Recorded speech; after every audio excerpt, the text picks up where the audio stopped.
It's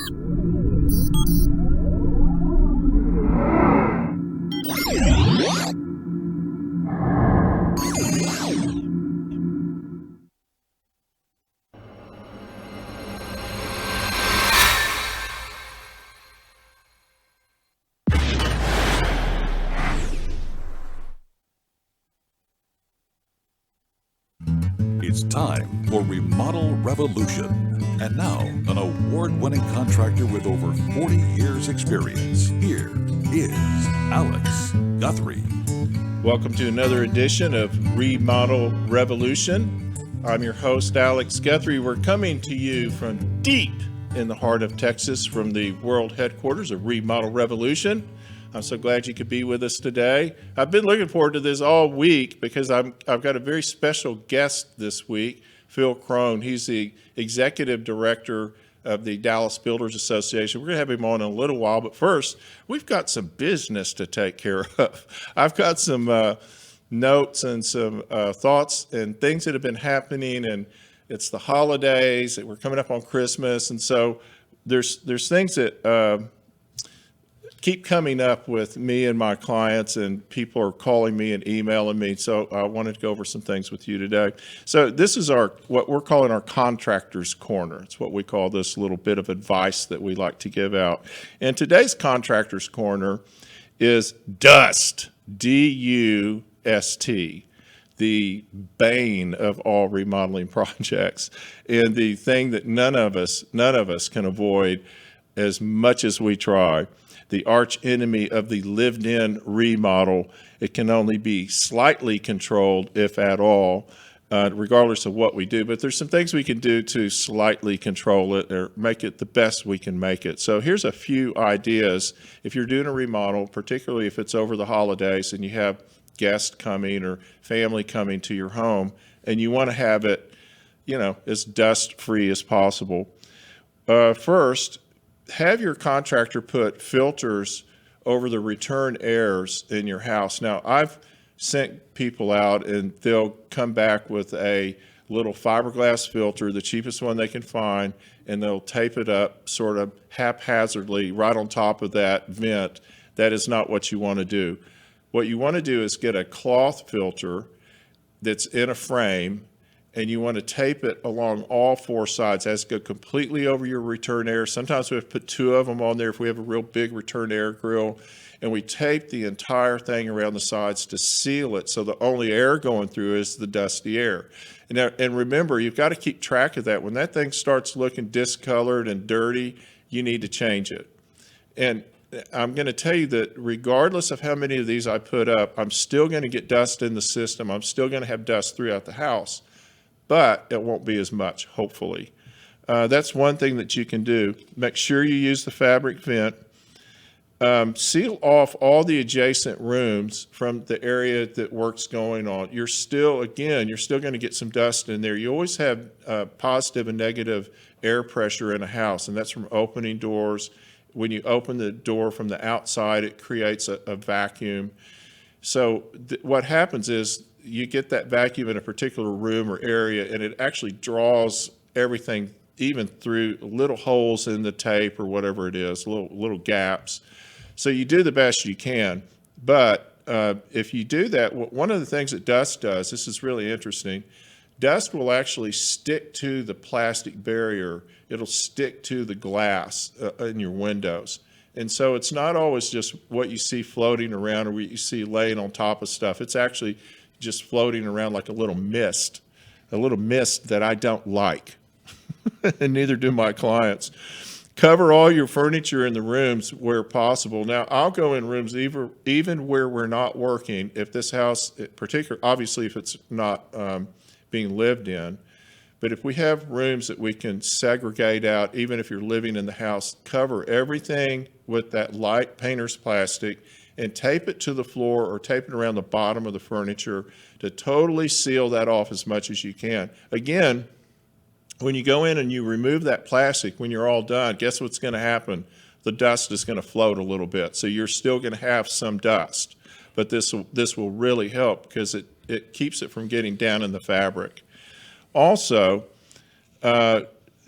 dust collects on all surfaces of the house. It collects in the duct system. It sticks to the walls. It sticks to the ceilings. It's in the light fixtures. It's on the ceiling fans. It's everywhere. So when you're finished with your project, I'll have people say, "Well, I'm just going to have my maid do the house. I don't want to have to pay a professional cleanup crew." I got news for you. Your maid cannot do what a professional cleanup crew can do.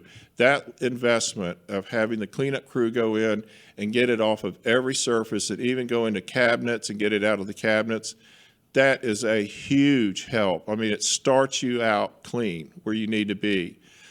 You will still have dust showing up for months and months after your project. You'll notice it, but eventually it'll filter out and you'll be wiping it up. So that's our dust. That's our dust segment, our builder's corner today. And I also had a client ask me this question I thought was really interesting. I addressed this a few weeks ago just in a question, but I did a little more research and a little more thinking about it. What is the difference between a renovation and a remodel? And I think this is pretty important if you're going to do a project in your house and you're interviewing potential contractors. Here's a definition that I found. Both remodeling and renovating mean to make improvements on an existing building or home. However, they refer to two slightly different types of construction. Renovation means restore to a good state of repair. Remodel means to change the structure or form of something. I think that's quite interesting. So I kind of broke that down in my simple mind. A renovation specialist may not always be the right person for a remodel and vice versa. And what does that mean?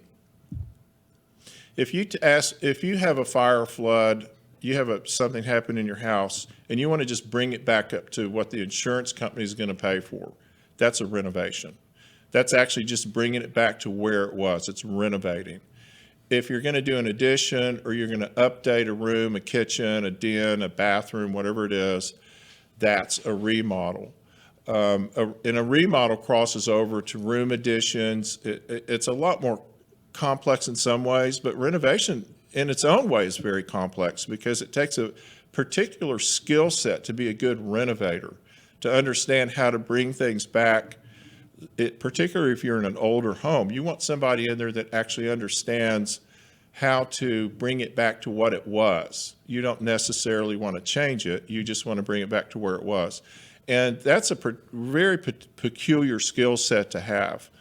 Renovating something is something that you do after a flood or a tornado or a fire, something the insurance company does. That's essentially what a renovator does.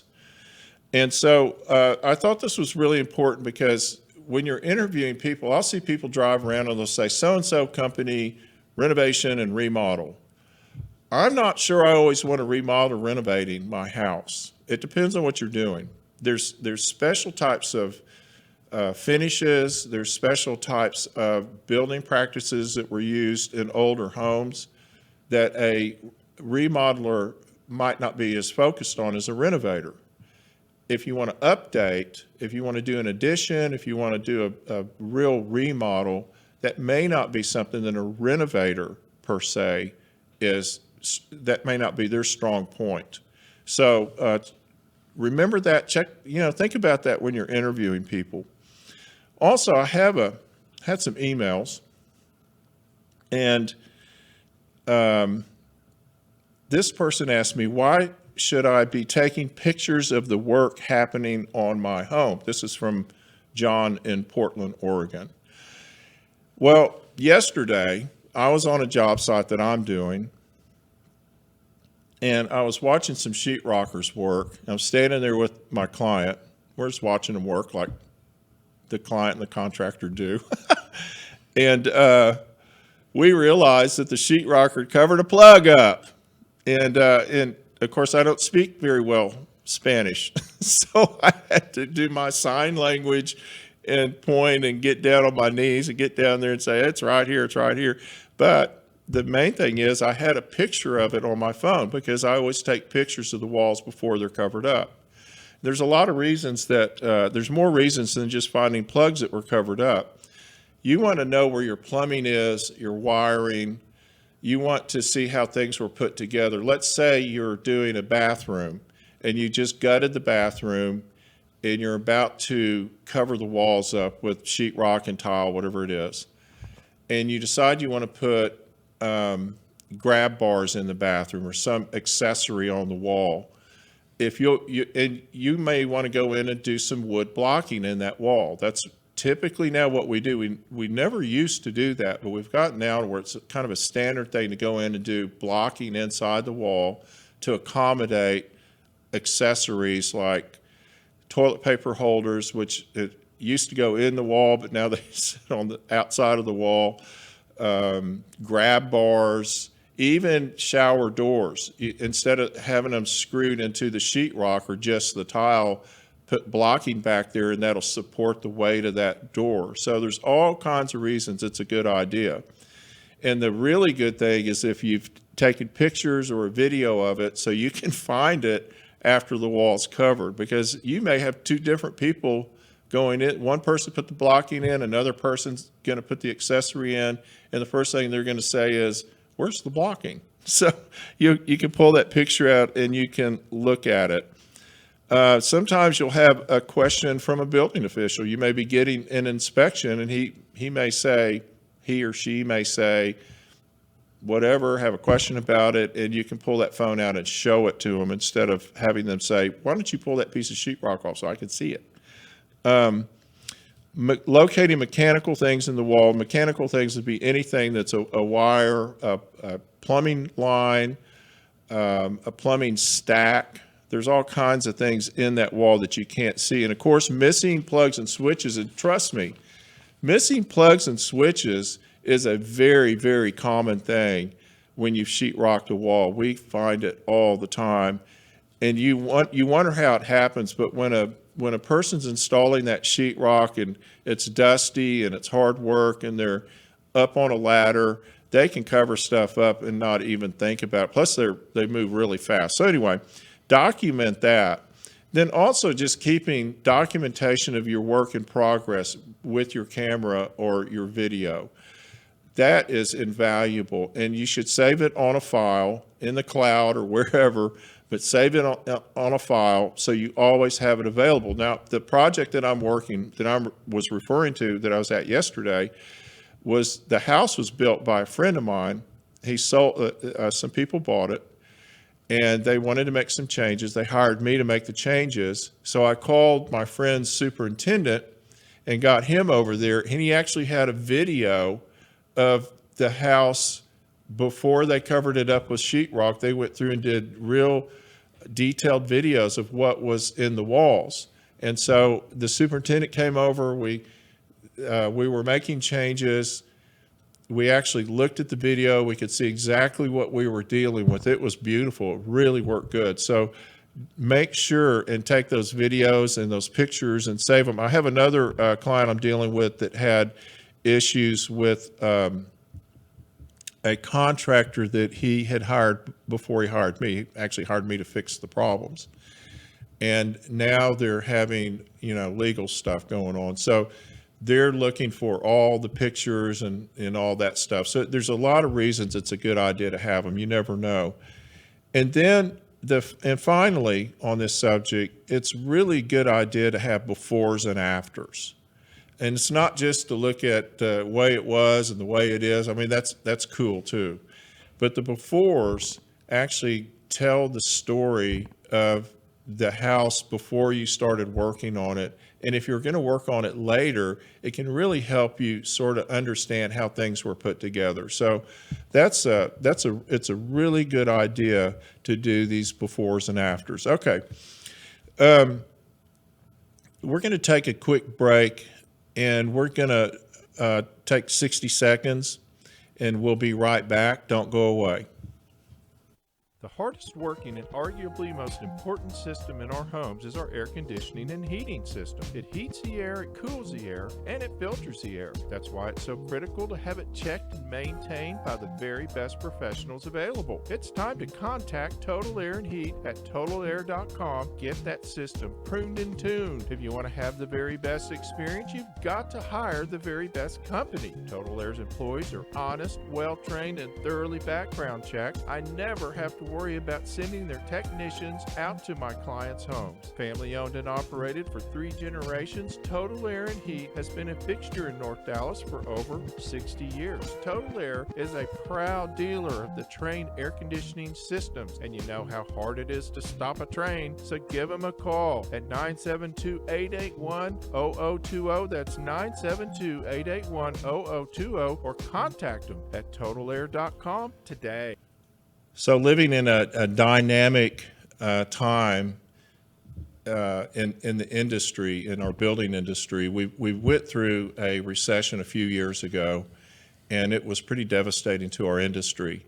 And we have come back steadily uphill since then. And our area in Dallas has turned into a migration hotspot for people around the country and really people around the world.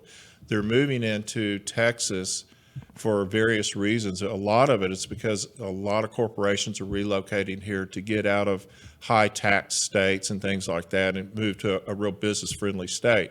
But the result of it is that we've had an enormous migration of new people move into our area over the last, I guess, 5 or maybe even 10 years. We've always had a steady migration of people, but right now it's enormous. It is just breathtaking. And one of the ways that, one of the problems that we have with that, or challenges I should say really, is housing. And it's not only the amount of housing, it's the cost of housing.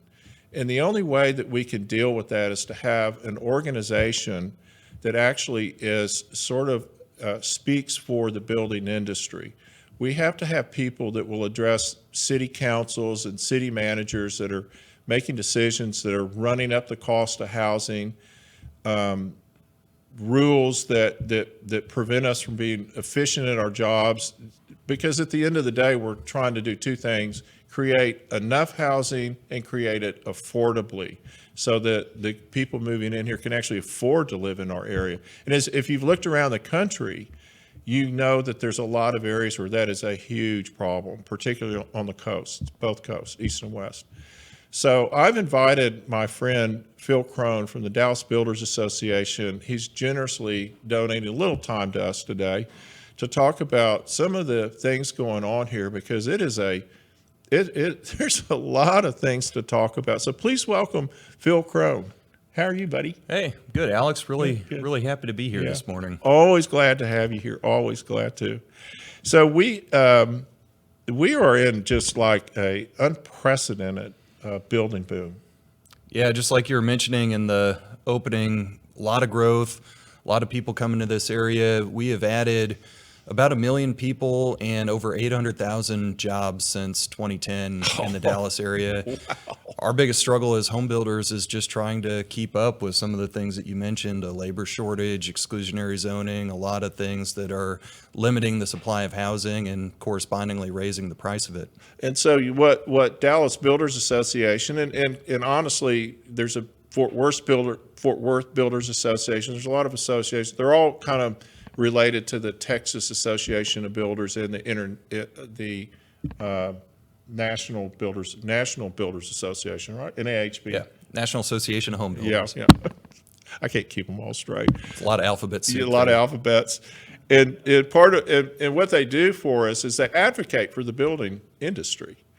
And tell us some of the rules and some of the things that you have to deal with. Just give us a brief oversight of kind of a week in the world of Phil dealing with cities. Oh man, I could go on and on, but just to kind of summarize it, the common theme that we deal with at the association and as housing advocates is just trying to be the advocate and be the voice for the people who aren't here yet in these cities. And whether they know it or not, those million people that came here over the last 9 years had somebody speaking for them in the form of the Builders Association, whether it be us in Dallas or in Fort Worth. A lot of the challenges we run into are impact fees, which are fees that are connected to new developments to pay for roads, to pay for sewer, to pay for water, just some of the services that you need, and there needs to be fees for. A lot of those will be excessive in some cases. There are cities out there that had tried prior to the last legislative session and are still trying, even though the law says otherwise now, to limit the materials that go onto your home and limit those to more expensive materials. We've been seeing with some of the cities that we work with, they have a labor shortage too, and they're trying to get the development processes turned around, but they don't have enough people, and they're struggling for resources as well. It's just all, I'll take these problems over what we had 10 years ago, but there's a lot not having of enough affordability issues. It's like we go to extremes, and we either don't have enough of it or we've got too much of it. And part of the group that you represent is the apartment builders, a lot of multifamily builders. And that is just gone crazy. It really has. It's insane. And a lot of that's also just a product of the affordability challenges, that if housing gets more expensive, and it has, if you look again since 2010, the median price of a new home back then was $197,000. Now that's gone up to about $330,000. Wages aren't keeping up with that, and that leaves a lot of people in a rental situation, which bodes well for multifamily builders. We represent them too, and we're building more than 20,000 units a year on the multifamily side now. So here's some headlines that I put. I don't want to get into the articles, but I thought the headlines were kind of tell the story, or part of the story. Dallas-Fort Worth, this is from 12/13. This is Dallas Morning News. Dallas-Fort Worth home construction sales will head higher in 2020. That's hard to believe. A new forecast. These are all out of the Dallas Morning News. New forecast. Dallas housing is still too hot as price growth slows in 2020. Now, I think that article came out of Wall Street Journal. Fitch Ratings says home prices in Dallas, Las Vegas, and Phoenix are too high. That's Dallas Morning News, 12/17/2019. And Dallas, Las Vegas, Phoenix, Toronto, and Vancouver remain the most overvalued cities, with home prices vulnerable to shocks. Now, what does this mean, Phil? I think it's kind of code for people thinking that there's going to be some sort of a pricing bubble. I think there's an affordability struggle, but there's not an overvalue in the market because we're coming up short on the supply side, and it's just, it's not what we had 10 years ago, where we were building more homes than we had people for, and if you could fog up a mirror, you could get a mortgage for them. Those days are long. Those days are long gone. Yeah. But I think it speaks to just the overall. You have to be alive to get a loan now? Yeah, I can't. Maybe they. Even a pulse or a heartbeat, if you just had one of the two, you could get them back then. Yeah, that's right. No, that's right. I had them offering me money, and I go, "Why you're offering me money? Things are really bad." But it's interesting because a lot of national media sources love to signal the end of the housing run or the Texas Dream. They've been busy doing that. I mean, if you watch them, they seem to be trying to almost create a narrative. It's like the end is near, and I'm looking at this area and I go, well, there sure is a lot of disturbed dirt around here that's got to get something built on it. So I don't see the end near here anytime soon. No, I think rumors of our demise are greatly exaggerated a lot of times by the national media, but we do have some real problems with They're affordability. jealous. They're just jealous. That's all it is. I think so. It's a little bit of that too. They want what we've got. That's right. Well, we've had a lot of discussion in the last couple of years about labor shortage and material, challenges getting materials. Sure. Now you did a survey recently, an in-house survey of your membership. How big is your membership now? We have about 400 builder members and close to 700 associates, just shy of 1,100 members. And so you're talking about builders, and the associates are the vendors and suppliers and people that sell the stuff to the builders. Everybody that contributes to building a home other than the builder. And there are Tell us plenty of them. tell us some of your findings on your survey. This is interesting. Sure, and we wanted to update our numbers because for a while we've been talking about the labor shortage and how big of an impact that is having on the housing industry. And doing the survey again, we still found out from our membership that over 2/3 of them are still citing the lack of labor is a significant problem for their business. And we've estimated that there are about 20,000 construction workers that are still needed in the Dallas area. That's tremendous. And that's a product of some of the conversations and advocacy that we're doing with both the immigration side, as well as maybe we're making more progress in this front is on the vocational training and trying to bring back shop class, and having a good partnership with a local community college has helped there. But the labor shortage is still adding about $3,000 to $5,000 to every home that's being built, and extending the construction cycle by a little bit more than a month from the survey that we did. That those numbers have gone down a little bit. Maybe that's because builders are just coping with the situation a little better, but we still have a problem, and of course that contributes to the overall affordability woes. So has these trade war, they're not really trade wars, or just these trade issues, has that affected the building industry any? Yeah, quite a bit. A couple years ago, we were really seeing it on lumber. We had a softwood lumber deal with Canada, and although we don't get a lot of lumber in this area from Canada, it just is part of the overall supply chain. And some of the NAFTA related talks, although lumber's not in NAFTA, were contributing to the lack of a deal there. And we saw lumber a couple of years ago shoot up by more than 40%, and that was a problem. Now here recently, the focus has gone towards China, and a lot of the aluminum products, you think of appliances, light fixtures, stuff like that. I was in a builder's Countertops. Yeah, countertops. I was in a builder's sales office a few months ago, and they were trying to re-rack everything because so many of the options that they're able to offer were a part of some of the tariff conversations, and they just weren't able to bring it, and they've had to source elsewhere, and of course that's raising prices a little bit too. Well, the thing is, it makes it so scheduling it's so independent. I know I ordered something, and I didn't really know it was coming from China, but it showed up like 3 months later. And I was like, well, I don't need that anymore. It's stuck on the boat. Yep. Yeah, a slow ship from China, a slow boat from China. Infrastructure has also really entered the conversation, and I think will continue to be a huge part of our continuing development in this area. We are, of course, if you are in North Texas or anywhere in the Dallas area, you know that every road is under construction, particularly if you've just had your coffee and you really have to pee. They've all stopped.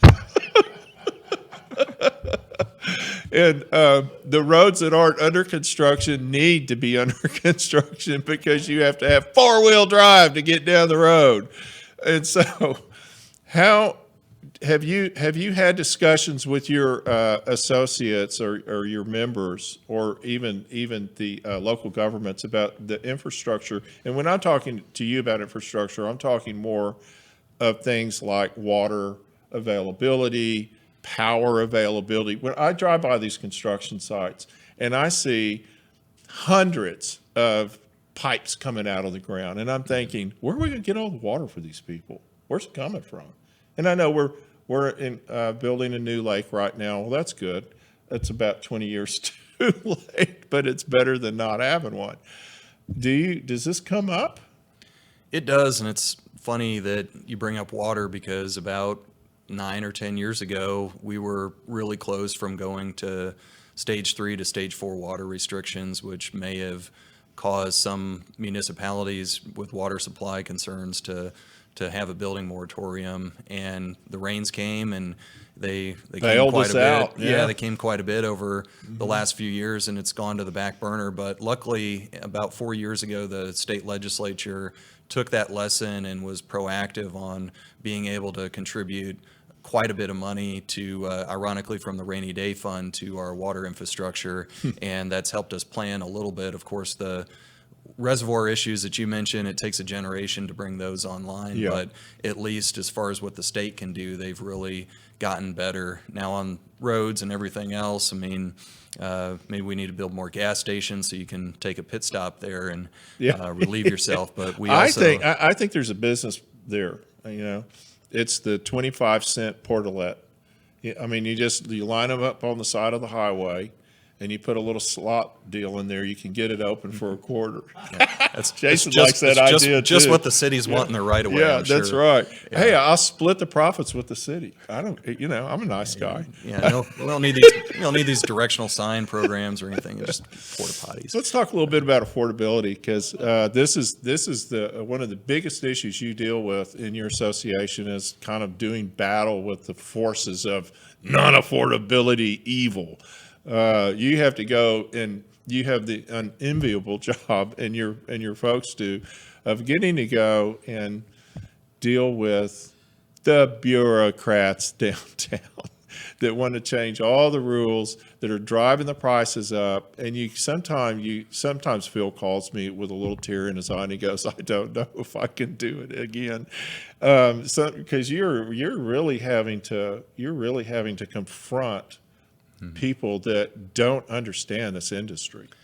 That adage that you can't fight City Hall, well, we try to anyway. And in some cases, we have really good relationships and really good success. And we can get, like we had the City of Salina in the office last week, and we were sitting down and working through a lot of challenges that builders were having there and solving them too.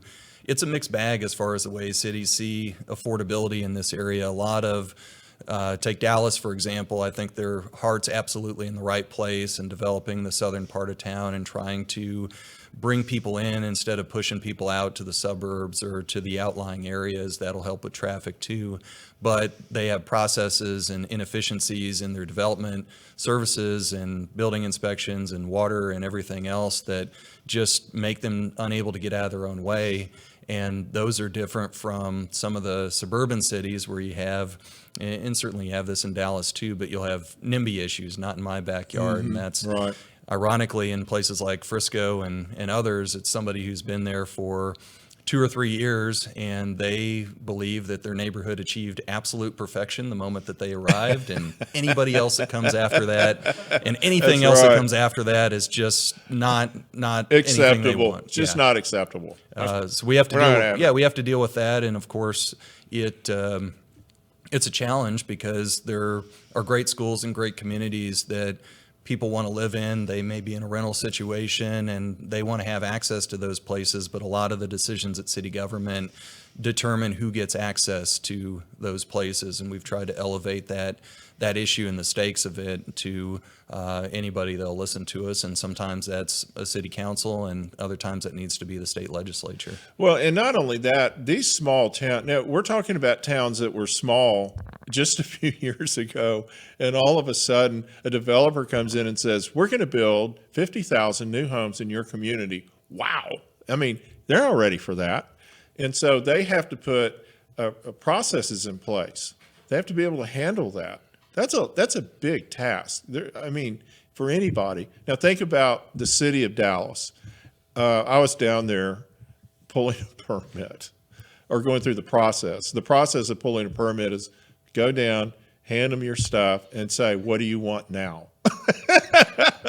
And about 3 or 4 trips later, and a very frustrated, in my case, wife, who gets the pleasure of doing this, so until she goes, "Now it's your turn." I'm not going back. They have been slammed with this amazing volume of requests, for their services. I mean, just totally slammed with it. Then you throw in a tornado, and then a couple of years later, you throw in another tornado. And then another 5 giant companies tell you they're moving into the area. So there's just so many challenges that are put in front of them. And we're going to take a quick break. When we come back, we're going to ask Phil what he has been telling these cities. What is it that they can do to make things more affordable and a little easier for the rest of us? We're going to take a quick break. We'll be right back. Sometimes it's a question of do I call or don't I call the foundation repair company? Well, what if I tell you that I know a foundation repair company that will tell you if you don't need foundation repair? That's right. Hargrave and Hargrave Foundation Repair has been in business for over 50 years, and they know the difference. One of the last family-owned foundation repair businesses in North Texas. Not only are they honest, they know what causes your foundation to move, and they know how to fix it. Don't be duped by fly-by-night foundation companies that provide shortcuts and messy fixes. Call Hargrave and Hargrave Foundation Repair at 972-442-3415. At the first sign of trouble, Hargrave uses the Chance Helical Pier system exclusively because it's the highest quality, most reliable helical pier money can buy. 972-442-3415 or contact them at hargravefoundation.com. Phil Crone is the executive director of the Home Builders Association. Well, I mean the Dallas Builders Association. I called it by its old name. You're Sorry, dating Phil. yourself. I'm dating myself. And part of what, a large part of what they do is advocate for the building industry. And there's many, many challenges that face the building industry to keep up with not only the volume of housing for all the people moving here. I don't know about you, when I'm driving through traffic, I'm looking at out-of-state license plates. It's amazing. It's amazing. They're from everywhere. And those, those New York drivers, they ain't talk about Dallas drivers all, no, I'm just kidding. What are some of the things, Phil, that you, like 2 or 3 key things that are driving the affordability issue with the cities you're dealing with? I think a lot of it was like what we mentioned before the break, just some of this NIMBYism that's prevalent with established residents who, of course, vote for those city council members. And although maybe in their heart of hearts they see what we're trying to do and the great communities we're trying to give people access to, but then they're getting a different push from the residents that vote for them. I think giving them the lessons learned from a lot of the places like California that people are moving here from is, look at what they did out there. They constrained housing and the supply of it to the point where you priced out the middle class and they fled to places like Dallas. That's or a benefited us. sidewalk or a local sidewalk. Yeah, and then you go to these seriously. places and it's the largest urban campground you've ever seen, and they can't tax the people that are left there at the highest levels enough to get the services for the people that they've left out of a home. And we can't have that missing middle. We need to make sure that all these great buildings that you're building at the Shops of Legacy, that the people that clean those buildings, the people that are teaching the kids and your first responders, that they have an opportunity to live here too. And you want your workforce to be able to live in your community. Yeah. I mean, they're part of it. And so one of the things you and I've talked about for years is how certain cities regulate to control a certain type of growth. They'll regulate the builders, put code requirements in place that run the cost of housing to a certain price point that only certain people can afford. Talk to us about that. Yeah, and it's amazing because you think of exclusionary zoning or redlining and some of these things that are probably part of your first half of the 20th century history books, but they still manifest in a lot of ways here. And we're talking with cities that a lot of the council members in a few cases will think, well, homes need to cost $400,000 or $450,000 in order to pay for themselves. And they think that that's their break even on taxes. The math doesn't add up, but we'll challenge them and say, does this mean that anyone who can't afford a $400,000 or $450,000 home, does that mean that they need not apply to live in your city? And we'll also see a lot of the bias towards multifamily and apartments, and some cities, some of those same cities will show a bias towards having 1-bedroom apartments if they have to have apartments at all. And they'll say, well, we want to have a place for working professionals and single parents and everything else. And we'll say, well, but you probably are excluding apartment kids, and some of that's driven by the schools. So you just see some of these undertones here that are really concerning. We see it with a lot of these masonry ordinances where you have to have a high percentage of brick and stone. Well, that was part of the push behind this new law that just went into effect, where that kind of limits, well, supposed to limit their ability to control the exterior finishes of a house. Yeah, among other things, House Bill 2439 was passed by the legislature with big majorities this past session.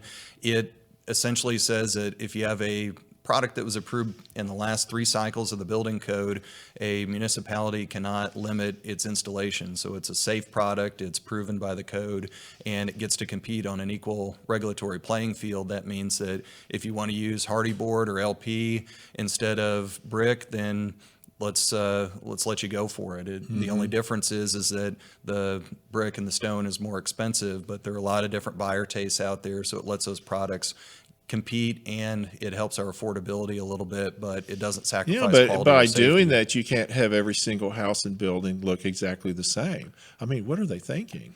Well, It's and like living in it's like living on a Monopoly set. Yeah, and a lot of people say, well, it's local control. We want to decide what goes on the homes or what they look like. Well, the best form of local control, as long as government's regulating on the safety side of these products, is letting the homeowner decide what their house looks like and what goes into your house. And, it's something very personal to you. And it's something that I know we could benefit from having a lot more diversity on our designs as well as our communities. One of the things that has always been a real challenge in our industry, in the remodeling industry, in my business, is that there's a crossover in building codes that a lot of cities try and, well, they just have a hard time separating the remodeling from the new home codes. And so we may be doing something that we think is small. I had one recently where I did just a small little pop out on a house under the existing roof and everything, but the city had me pull a permit that it was just amazingly complicated. And one of the challenges that we're having is I think we could make things a lot simpler if we just could separate some of these things and have exemptions for certain things and not try and cover everything under one umbrella. I think that's creating a lot of confusion for people, a lot of expense for people, and it's creating time issues as far as getting things finished. So one of the things I wanted to talk to you about is your charities with DBA. Now you are doing, how long have you been the EO? Just over 7 years now. Wow. Time flies. Golly. Yeah. And you don't look like you've been there. You don't look like you're old enough to have been there 7 years. Congratulations. Good plastic surgeon and a wife that keeps me young. Your wife does keep you hopping, dude. Let's talk about some of your charities, some of the things you're doing for the community.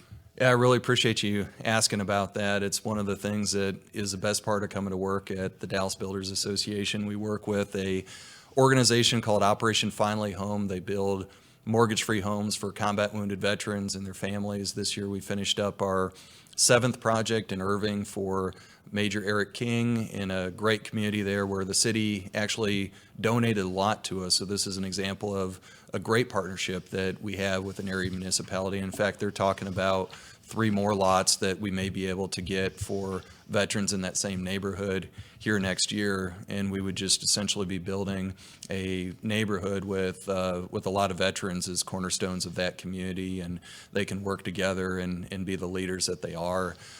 I can't think of a higher calling for people in the housing industry than to help with building a mortgage-free home for a combat wounded veteran. Well, what makes me so proud is that the building industry is so willing, the builders, they're just so behind it. Nobody ever hesitates to jump in there. And, I built a house for a veteran that lost his house to a fire when he was actually about to be brought back from Iraq, and his wife, or somebody called me, I can't remember who. Anyway, we went through a process. We built him a new house. We did it through the Dallas Builders Association. And I still get a letter from him every now and then thanking me for it. The building community is more than happy to come together and help people out. And it's not only veterans. We work for all kinds of people. We have all sorts of charities that we work for. So you have a parade of homes this year. And when you do these things, you have a charity that you work with or for, when you do these activities like a parade. Tell us about your parade homes coming up.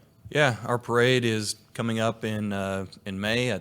Without the calendar in front of me, I think it's May 2nd. If that's a Saturday, that's correct. And that's a new format event that we used to be able to build these custom home builder centric communities from the ground up and have a parade there over a few weeks.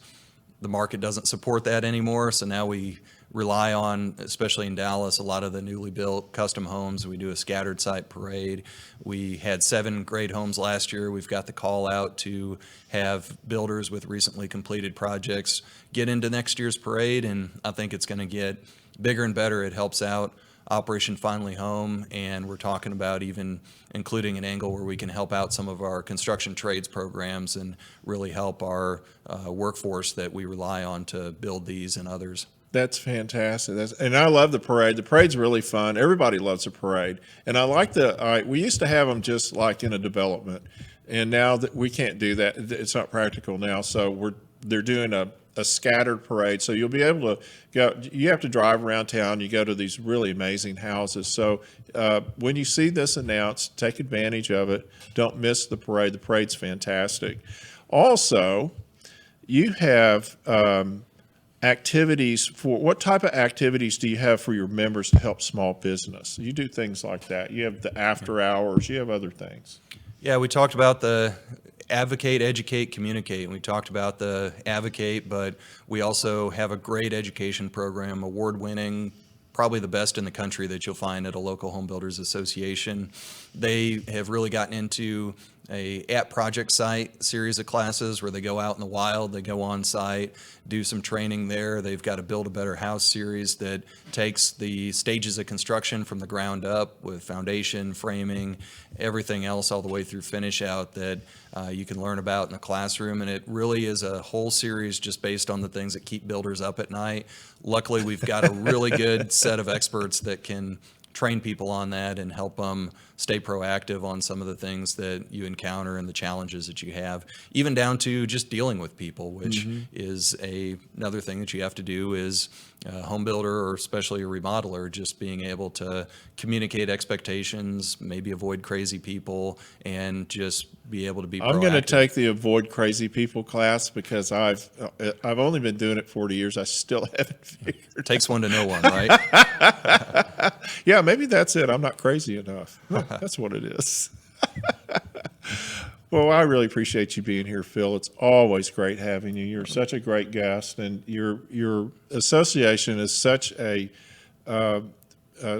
wonderful thing for our community. Dallas Builders Association is having its 75th year, or going into their 76th year this year, and it's just been an amazing thing for our community, and we're very proud of it. We're very proud of you. You've done a great job. I really appreciate it. Well, I appreciate that, and it just wrote my year in review article that'll come up on DallasBuilders.org here pretty soon, and see everything that we did. And I want to congratulate you, my friend. You've done a great job with this format and really getting a lot of momentum with our members and looking good. Yeah. We're gonna have a whole lot of stuff happening this year. I'm really, really excited about it, except for the 80-hour weeks I'll be putting in. But what's a small sacrifice like that?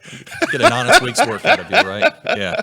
Well, I do appreciate it. Hey, if you're looking for a remodeler and if you're thinking about doing an addition on your house or update or remodeling a kitchen or a bathroom, large or small, give me a call. It's Alex Guthrie Construction. You can reach me at alex@alexguthrieconstruction.net. You can call me at 469-446-8508. You can reach me through this show, alex@remodelrev.com, alex@remodelrev.com. Give us a shout. Give us a chance. We look forward to working for you. As always, the show has been so much fun. And today, Jason Stark has stepped in for Ziggy Becker, who's our, Ziggy lords over me and Jason, even when he's not here. We try and I'm sure he's watching in bed. Thank you so much, Jason. You've done a great job. Thank you, On Air Media. On Air Media is such a fantastic company. If you're thinking about doing a show for your business, if you want to do some sort of digital work, some sort of a digital show, you ought to give On Air Media a call.